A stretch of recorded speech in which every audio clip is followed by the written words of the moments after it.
Track Wrestling with Rich Bender, Executive Director at USA Wrestling. We're at the Cadet World Championships. What have you thought so far of the venue in this event? Well, I'll tell you, we got to give kudos to the Bulgarian Wrestling Federation. What a venue, great organization here. Obviously off to a little bit of a rocky start yesterday with the first session, but got those camera challenges taken care of, and I think the event's run very smoothly since. You're into this. I see you in the stands. You're cheering for Team USA. Why is it important to be at all these youth level events? Well, it's part of the Team USA program.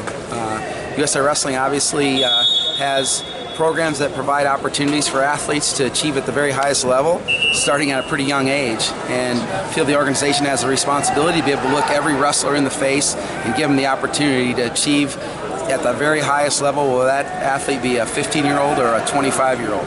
This is all part of the RTC program and the vision for that. Take us through the importance of the RTCs and why they're the future. Well, I think that one of the most overlooked facts of the RTC is the benefit that it brings to the prospective student athlete. A young wrestler that might be in an environment where he doesn't have access to the best coaches or the best training partners, and I think the great thing about the vision around the RTC is that it provides every aspiring young athlete with the opportunity to get world-class training by world-class coaches and be around some of the best wrestlers in the world.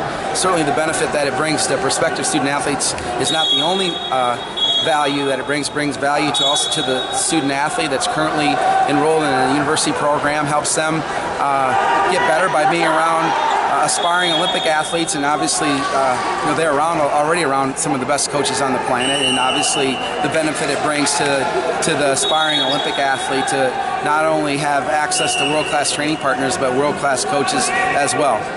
How do we get an age-level world championship to the United States? Well, we're going to work hard to do that. The UWW has adjusted many of the hosting requirements, which makes it very attractive for countries to host these kinds of events. It's no longer financially prohibitive for people to host these events, and it's a big part of our strategy as we move forward and hopefully bring as much relevance as we can to wrestling going into the 2028 Olympic Games in LA. The Senior Worlds were last held in the U.S. in 2015 in Vegas. When will we see the Senior Worlds in the U.S. again? Well, certainly that's a big goal of USA Wrestling and the American wrestling community is to host the world again.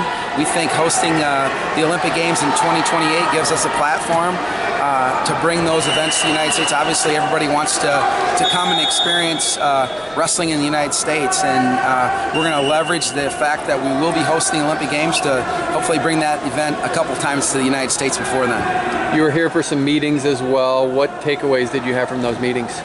Well, I'll tell you, one of the most refreshing things of the new UWW is the opportunity for a lot of different individuals to have input into decisions. No longer a dictatorship. It's an organization that really relies on committees and those with specific expertise to have input in the future direction of the sport. And I think the Technical Commission is one of those committees that has input into important criteria like how do we seed athletes at the Olympic Games, what are the ranking criteria to seed wrestlers at the World Championships, and ultimately set a measure by which fans can evaluate where athletes stand throughout the year.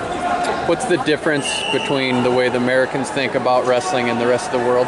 Well, I think one of the challenges that we have as the American wrestling community, and certainly our infrastructure and the school college community in America, is the envy of most countries around the world. But I think we have some geographic challenges when athletes that are 15 and 16 years old have never had an opportunity to experience international competition and wrestle that different international style of wrestling. And obviously it presents a challenge for us to provide athletes with that opportunity. So obviously events like this brings those chances to these athletes to do that. But I think we continue to remain rooted in the foundation of what's brought American wrestling success in the past, and that is obviously high-level conditioning and training. But I think what we're seeing now out of American wrestlers is technique to a level that we haven't seen before at this age group. I want to go back to something you said on our podcast. You were recently on our On the Mat podcast, and you said that the Olympic trials brings a lot of hurt to you. Elaborate on that and why that's such a painful tournament for you. Well, arguably the Olympic trials is one of the greatest wrestling events on the planet. And why I said it brings hurt is what it means to most of the wrestlers. You know, obviously, there are going to be 18 wrestlers that are going to leave the Olympic trials this next year, and having achieved part of their goal.